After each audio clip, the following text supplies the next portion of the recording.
बताइए।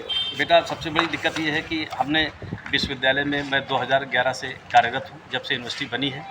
समाजशास्त्र विषय में हूँ और उस समय से लेकर आज तक मैं अपने दायित्वों का निर्वहन कर बिल्कुल निष्ठापूर्वक कर रहा हूँ।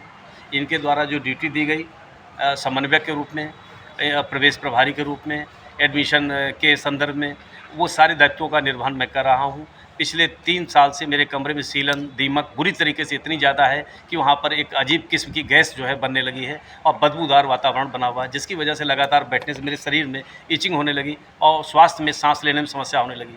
उसके बाद जब मैंने डॉक्टर को दिखाया तो डॉक्टर ने कहा, आप जहाँ क्या सीलन वाले कमरे में? हमने कहा जी सीलन वाला है और दीमक भी है। और स्थिति ये हो गई, अब हमको सांस लेने में एक अस्थमेटिक प्रॉब्लम हो गई और सांस लेने के अलावा एलर्जी हो गई, जिसका मैंने बराबर बात किया, इनको अवगत कराया कि सर प्रॉब्लम है, आप मेरे स्वास्थ्य को ध्यान दीजिए, अन्यथा की स्थिति में मेरी जान कभी भी मैं संकट में आ सकता हूँ। मैंने पूरी तरह इनको संज्ञानित कराया, बताया, लेकिन आज तक मेरी समस्या का समाधान नहीं हुआ। कल मैं फिर से मिलने गया रजिस्ट्रार साहब से, तो रजिस्ट्रार साहब से भी पूरी बात बताई कि सर समस्या हमारा निदान कर दीजिए, अगर मैं जीवित नहीं रहूँगा तो मैं बच्चों को क्या पढ़ाऊँगा? जीवन है पहले, तब अध्यापन है, और जब जीवन नहीं तो अध्यापन मैं कहाँ करूँगा? जीवन नहीं तो मैं किसको पढ़ाऊँगा?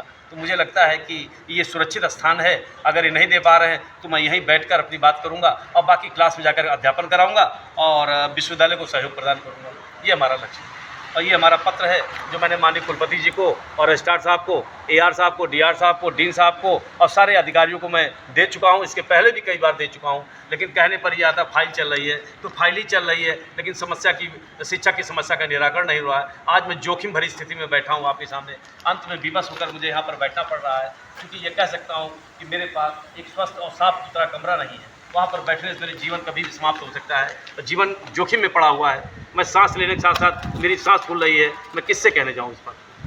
इस तरीके से मैंने निवेदन किया और मैं विश्वविद्यालय को बराबर सहयोग कर रहा हूँ, अध्ययन अध्यापन का कार्य कर रहा हूँ, लेकिन मेरी बात को निरंतर दरकिनार करके घोर एक शिक्षक के साथ उसकी बात को नहीं सुनी जा रही। मुझे बेहद अफसोस है इस बात का। क्या ईमानदारी से अपनी बात कहना भी अगर पाप है तो मुझे ये जो भी समझे, लेकिन मैं अपनी बात सक्षम स्तर को अवगत करा चुका हूँ, उसके बाद भी निराकरण आज तक अभी तक नहीं हो पाया। आज मैं विवश होकर साइड में, कोने में, ताकि कोई आवागमन में दिक्कत ना हो, डीसी की गाड़ी भी निकल जाए, कम से कम डीसी साहब देख तो ले। एक शिक्षक आपसे निवेदन करने पर उसकी समस्या का निराकरण नहीं हुआ तो आज यहाँ कर बैठा हुआ। सिर्फ इतनी सी बात है। मैं माननीय कुलपति जी से कहना चाहता हूँ कि मेरी समस्या को देख लें और उसका निराकरण करने का कष्ट करें।